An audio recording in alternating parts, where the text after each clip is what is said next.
Hello students, मेरे और आपके अपने चैनल लाइफ ऑफ कॉमर्स पे वापस आपका स्वागत है। तो आई होप आप हेल्दी होंगे, सेफ होंगे, ढंग से पढ़ाई कर रहे होंगे और साथ साथ नोट्स बना रहे होंगे जब आप मेरी वीडियो देख रहे होंगे।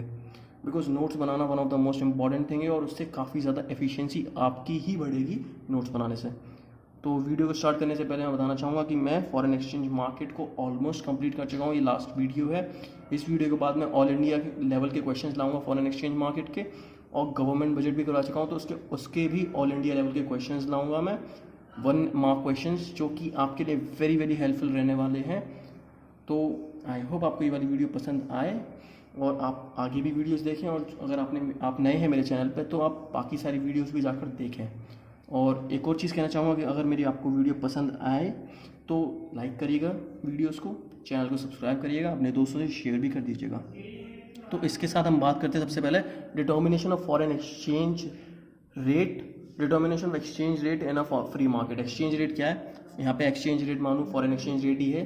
तो यहाँ पर डिटरमाइन कैसे करनी है फ्री मार्केट के अंदर। फ्री मार्केट क्या है हमारा, जहाँ पर 2 चीज़ें काम करती हैं, एक तो डिमांड हो गई और एक सप्लाई। तो फ्री मार्केट क्या है हमारा, एक वो मार्केट है जहाँ पर सारी की सारी प्राइजेस वगैरह क्या होती हैं, डिसाइड किसके थ्रू होती हैं, डिमांड और सप्लाई के थ्रू। मतलब क्या है, जो फॉरेन एक्सचेंज की रेट होगी वो कौन डिसाइड करेगा, demand and supply of that foreign currency in that particular market. तो यहाँ पर क्या है, here rate is determined by demand and supply of foreign exchange. मतलब मानिए यूएस डॉलर है, कोई यूएस डॉलर है, तो यूएस डॉलर की डिमांड और सप्लाई के थ्रू क्या होगी, प्राइस सेट होगी। प्राइस डिटरमाइन करी जाएगी डिमांड और सप्लाई के थ्रू, कितनी डिमांड चल रही है और उसके अकॉर्डिंगली कितनी सप्लाई है, तो उसके थ्रू क्या होगा, प्राइस सेट करी जाएगी। मैं आपको भी ये चार्ट के अकॉर्डिंगली बता दूंगा, ये ग्राफ के अकॉर्डिंगली, तो आपको समझ में आ जाएगा इजीली। तो हम बात करते हैं second point, rate of foreign exchange is set to be in equilibrium when demand for some currency is equal to supply. तो ईजी सी बात है, आपने माइक्रो इकोनॉमिक्स में पढ़ा होगा कि जब डिमांड और सप्लाई बराबर होती है तो वो क्या होती है, इक्विलिब्रियम प्राइस होती है, स्टेट ऑफ इक्विलिब्रियम होती है। तो आपने माइक्रो इकोनॉमिक्स में पढ़ा होगा, अगर आपने नहीं पढ़ा है तो आपको ये वाला कॉन्सेप्ट आना ज़रूरी है। मैं जल्दी ही माइक्रो इकोनॉमिक्स की भी वीडियो ले आऊँगा इसके ऊपर, तो आपको अगर वाला कॉन्सेप्ट जानना हो तो आप वाली वीडियो जाके चेक कर सकते हैं। अगर आप सब्सक्राइब करके नोटिफिकेशन लिंक ऑन कर देंगे तो आपके पास वाली वीडियो का लिंक आ जाएगा कि कब वाली वीडियो अपलोड हो रही है, तो आप वो जाके चेक कर सकते हैं। तो अब हम इसके थ्रू पढ़ते हैं, ग्राफ के थ्रू, क्या determination of exchange rate in a free market. तो हम ग्राफ के थ्रू पढ़ते हैं कि इक्विलिब्रियम स्टेट कैसे होती है, थ्रू डिमांड एंड सप्लाई। तो यहाँ पे हमने क्या ले लिया, रेट ऑफ फॉरेन एक्सचेंज ले लिया। मतलब क्या है, रेट मानो या फिर मानो प्राइस मानो, कुछ भी बोलो। जैसे आपने 12th 11th में तो प्राइस के अकॉर्डिंगली पढ़ा होगा, तो यहाँ पर रेट हो गई किसकी, फॉरेन एक्सचेंज की, और यहाँ पर क्या हो गया, डिमांड एंड सप्लाई। तो आप जानते हैं डिमांड का नेगेटिव स्लोपिंग कर्व होता है, सप्लाई का पॉजिटिव होता है, मतलब अपवर्ड स्लोपिंग होता है, ये नेगेटिव, ये डाउनवर्ड स्लोपिंग बोलिए। तो यहाँ पर ये तो सप्लाई हो गई एस, और ये हो गई हमारी डिमांड डी।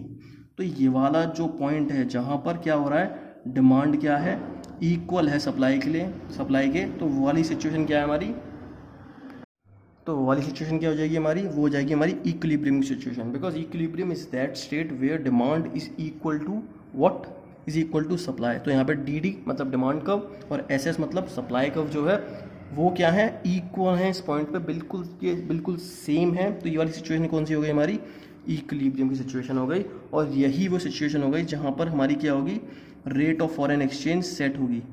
ये rate of foreign exchange set होगी कि हाँ, रेट बोलिए, प्राइस बोलिए, फॉरेन एक्सचेंज की कहाँ पे सेट होगी, इस वाले पॉइंट पर देख सकते हैं आप। और यहाँ पर क्वांटिटी सेट होगी, कितने रेट पे कितना क्वांटिटी ऑफ फॉरेन एक्सचेंज होगा। तो आई होप ये वाला पॉइंट समझ में आ गया हो।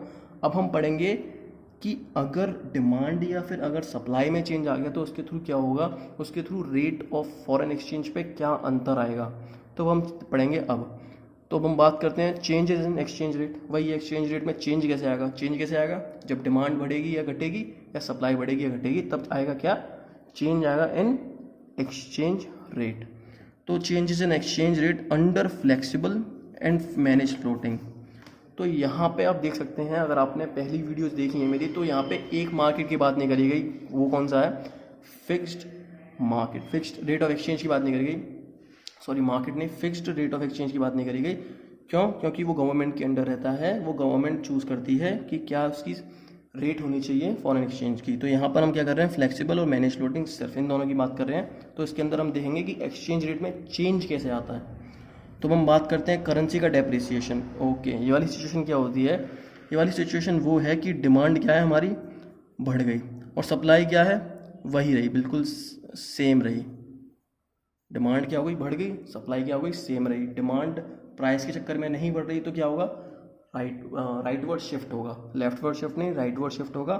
तो अभी हम वाले ग्राफ के थ्रू पढ़ लेंगे तो वो इजी लगेगा आपको, अभी इन सब से तो इजी लगेगा वो ग्राफ के थ्रू।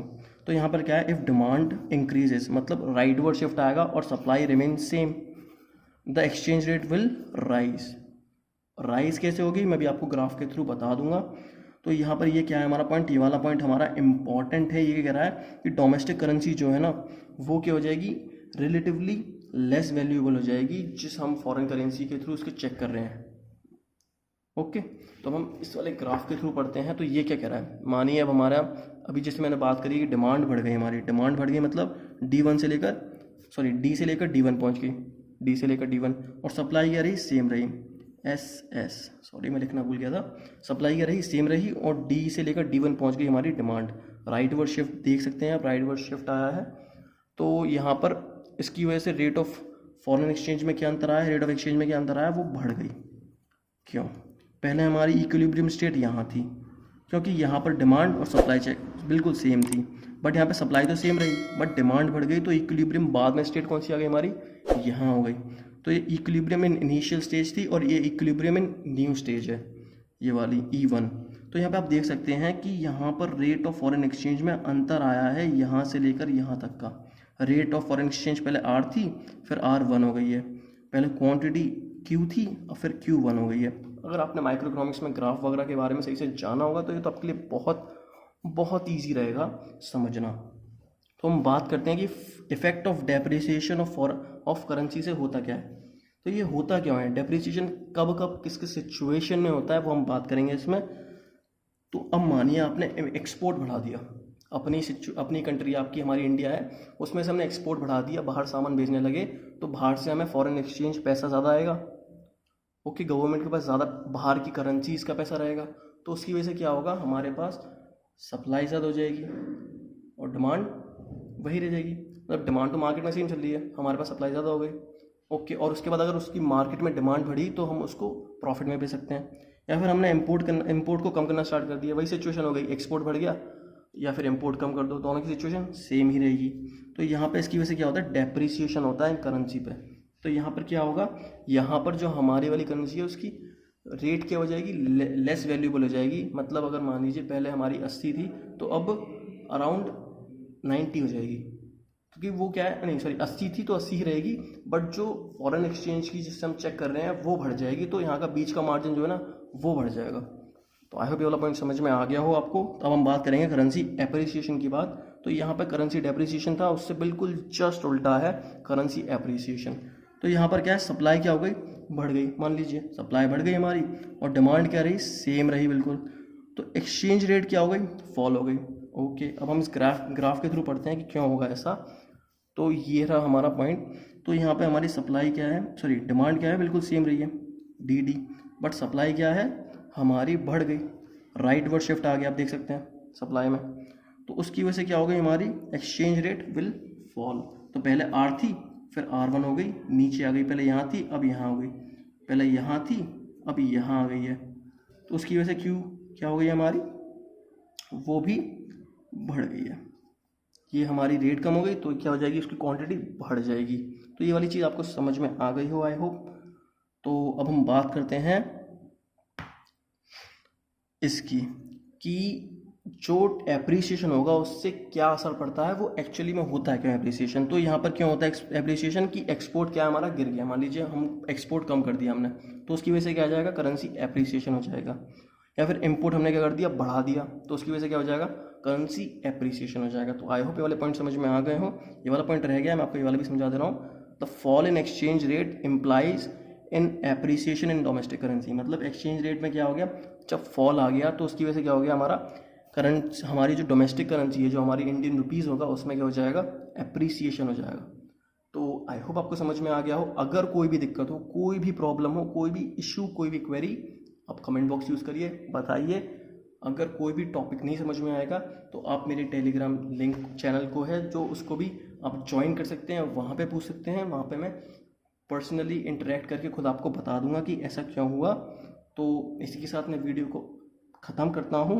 अगर आपको मेरी वीडियो पसंद आई है तो प्लीज़ लाइक करिएगा, चैनल को सब्सक्राइब भी कर दीजिएगा, दोस्तों से शेयर भी कर दीजिएगा और दूसरे दोस्तों को, फ्रेंड ग्रुप को, स्टूडेंट्स को रेकमेंड भी कर दीजिएगा। तो इसी के साथ अलविदा। So thank you and have a very nice day.